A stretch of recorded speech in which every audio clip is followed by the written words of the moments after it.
Okay, make this pretty quick. I am making bow ties for this tabletop.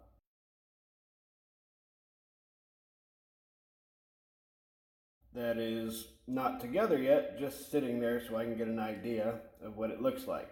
Anyway, bow ties are going to go down the middle.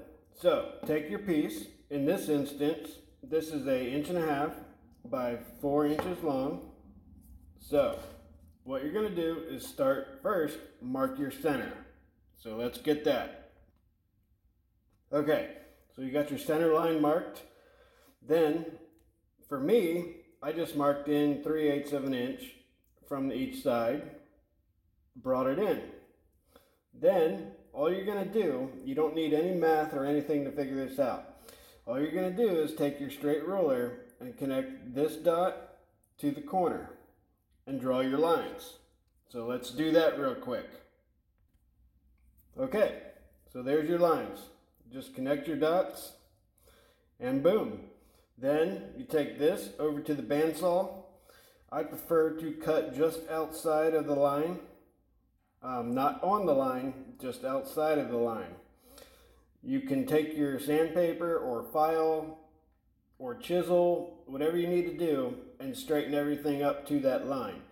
It's not going to matter if it's not dead perfectly straight, because when you install this, basically you're going to trace the outline of this particular key or bow tie.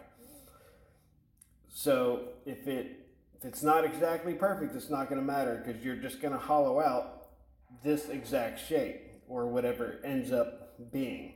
But that doesn't matter. Take your time, be easy, cut right outside the line, be as straight as possible. But like I said, you can always clean it up when you're done. So let's go from that to this. And there you have it. And you can kind of see, if it'll focus, that you can just see my line. Just see the edge of the line. It's nice, clean, crisp, straight. And when I go to install this, all I'm going to do is take a marking knife, trace the outside, and then use my chisels and hollow out that exact shape. So each key or bow tie will be specific to its slot. So you don't want to use a different bow tie for a spot you traced out with this particular bow tie. Hope that helps somebody. Carry on. Enjoy your woodworking.